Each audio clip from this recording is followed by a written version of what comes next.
Oh, hi there. My name is Snow. Welcome to the Wonder Cat Show. You know what? This week in North America, we have, let's see, there's the premiere of the Warcraft movie to look forward to.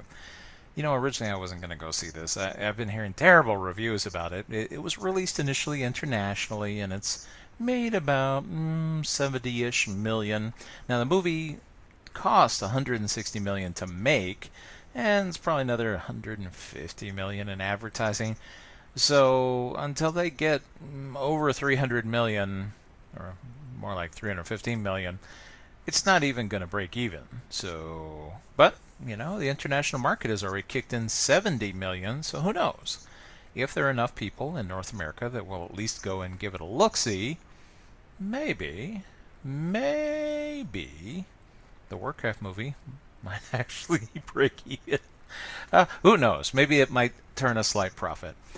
I know that they spent a lot of money on special effects, and it's a really big deal that they have Industrial Light and Magic on their team, but, those previews made it look like,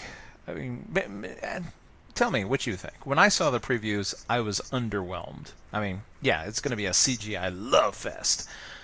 But the orcs just didn't look convincing. They looked like cartoon characters standing next to live actors. I'm hoping that the experience is different in the theater. Some people had said, well, it's a preview, and they didn't get to do the kind of post-production that they were able to do later for the stuff that actually goes on the screen, so you should be nice to them. Of course, these might also be Blizzard apologists. So we'll see. We'll see how the special effects really look. A lot of people are also comparing it to the Lord of the Rings movies, and they're like, "This is no Lord of the Rings." And the apologists are like, "Don't compare the Warcraft movie to the Lord of the Rings. That's not fair." Well, like it or not, every fantasy movie from here until the dawn of until the dawn of the New Age will be compared to the Lord of the Rings films, which, from a technical perspective, wow. Wow. You could sit there and believe that world existed. Beautiful. And they did a really nice adaptation, at least of the initial books. The Hobbit, ooh, terrible. That's another thing entirely. Ooh. I still have not been able to watch all of that stuff. I saw the first movie. I fell asleep in the second one. I've just never even bothered to watch the third, because I really wanted to watch an adaptation of the book, The Hobbit, and those movies aren't it. There's characters in there that's not even in the book. They would take a single sentence and stretch it out to a 15-minute scene. Oh my gosh. Talk about padding and, the quest for more treasure. And from what I understand, the Warcraft movie is designed to be open-ended because somebody is deeply hoping that this will be a new franchise. That they'll be able to get away with making movie after movie after movie after movie after movie after movie. Look, there's only one Marvel, and they're backed by Disney. Deep pockets, like rivers of money. Like, they could have anyone they want. Well, okay, let's not say... sometimes I find things in the river that are not fish. I'll just leave it at that. Hopefully they weren't put there by... any mice? Well, anyways. So, the Warcraft movie is coming out. And the reviews are really mixed. Rotten Tomatoes, 1 star. 1 star out of 5. Whereas Internet Movie Database gave it 4 out of 5. I'm like, that is quite a disparity. I understand like a star and a half difference between reviewers, but 1 here and 4 there? You guys see the same movie? So my guess is that I'm going to have to chalk that up to, what I've heard is correct, the way the movie has been done is, if you've played the Warcraft games, if you've played the World of Warcraft, if you've read their books, then you know what's going on. But for anybody else who says, oh, look, it's a fantasy movie, it's got swords and sorcery and orcs, and I love that stuff, supposedly they're going to sit in that audience and be lost because, well, someone apparently is not very good at storytelling. Duncan, I'm talking to you. Originally, this movie was going to be directed by Sam Raimi, and for whatever reason, they chased him off. Big mistake. Big mistake. Oh my gosh. So we got not second, not third banana, maybe like 23rd banana, Duncan there. Yeah, he directed a couple of sleeper movies that nobody saw. I mean, heck, I tried to watch them. I wanted to approach it with an open mind, and I thought, well, here, let me see his work, and I'll take a look. I couldn't even find him. Of course, these days I only watch Netflix and Hulu, so if it's not good enough to be featured on those networks, yeah, it sucks as far as I'm concerned. Oh well. So, who knows? Who knows? Now, I play the World of Warcraft, or I did. Warcrafts 1 through 3, which were real-time strategy games. They had a little bit of story in them. That was cool. And the World of Warcraft was based off of those real-time strategy games and a single book. Blizzard likes to put all their lore in books now. They don't want to put it in a game, because that would be too much like easy. That's why I like Star Wars: The Old Republic. The lore is actually in the game. What a concept, You can play the game, and you get the story. I know. It's absurd, right? How can they do this? Well, Blizzard makes sure to put everything in books, and to be honest, I've only read one of them, but maybe I've read the best one, which is called The Lord of the Clans. I'll provide a link to the book's information in the description of this video. And it's basically the story of Thrall. Originally there was a game a long time ago that was in development. It was going to be called Warcraft Adventures, and it was supposed to be the story of Thrall and how he becomes the war chief, and teach you about the lore of Warcraft. But here's the problem: is it was subcontracted out to a Czechoslovakian company. These days, there is no Czechoslovakia anymore.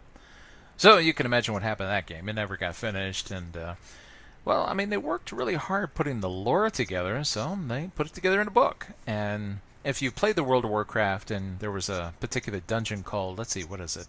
Escape from Durnhold Keep. And you're wondering, what the heck is going on in that dungeon? Because it doesn't really explain it. If you read the book, you're like, oh, that's what this is about. Unfortunately, that's been the trend with Warcraft ever since.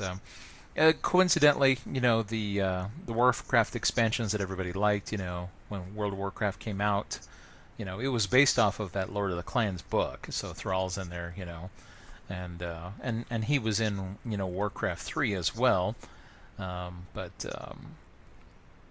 see. Oh shoot! Now I was thinking of fish. I always love fish. Oh yes. The popularity for the expansions that everybody liked. With Vanilla WoW, everybody knew what the story was. No books required.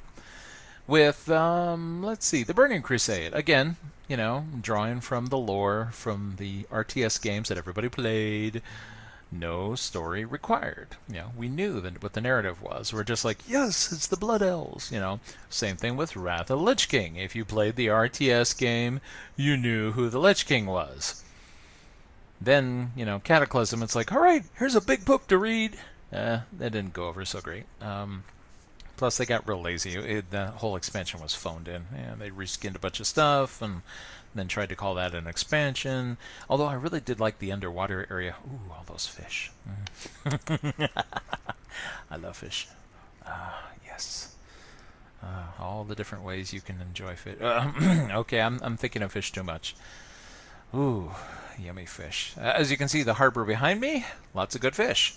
You just got to worry about all those people in the cement shoes polluting the river. Well, anyways, don't make your mouse overlords angry. It's a balancing act for us cats. You know how it is. Well, anyways, the expansions in World of Warcraft, they were the most popular, the ones where people didn't really have to go out and read books. And then afterwards, the stuff didn't make any sense. And so I'm just curious to see how the movie works out. I mean, I'm going to go with some friends, some of whom have never played Warcraft, have never read any of the books, and I'm going to ask them afterwards. I'm like, did you get what the heck was going on? Supposedly some people have seen the movie and they said, I don't even know why I should care about this Azeroth place. It wasn't explained thoroughly enough to them, and so they were kind of wondering what the whole point of the movie was. It had some nice fight scenes and some other, silly stuff, and that was about it. Well, I'm going to approach it with an open mind. I'll take a look and see if the movie's good. Plus, I get to look at it from two perspectives. I'll look at it from the perspective of a WoW fan. I'm not a big fan of what Blizzard does these days, but I enjoyed the original World of Warcraft and first couple of expansions. They were fantastic.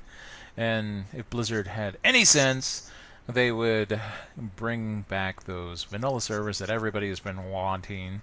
And they just get a petition with I don't know how many thousands of signatures. Pay attention, Blizzard. You want money? Pay attention.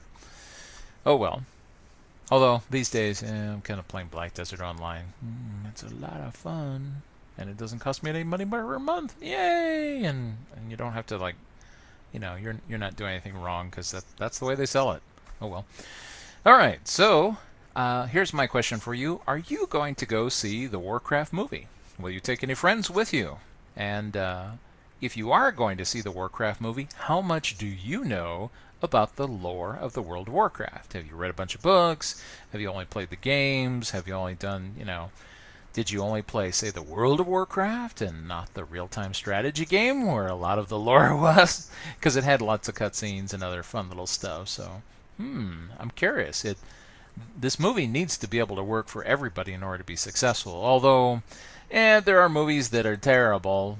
Transformers, Doom, all the Resident Evil movies. Well, I liked the first one. That was pretty good. But that still managed to make money even though they're just awful. So who knows? Maybe the Warcraft movie will make a bunch of money and they'll make a sequel after all. We'll see. Join me next time here for more fun here on Snow the Wonder Cat Show, and let me know if you're going to go see Warcraft this weekend.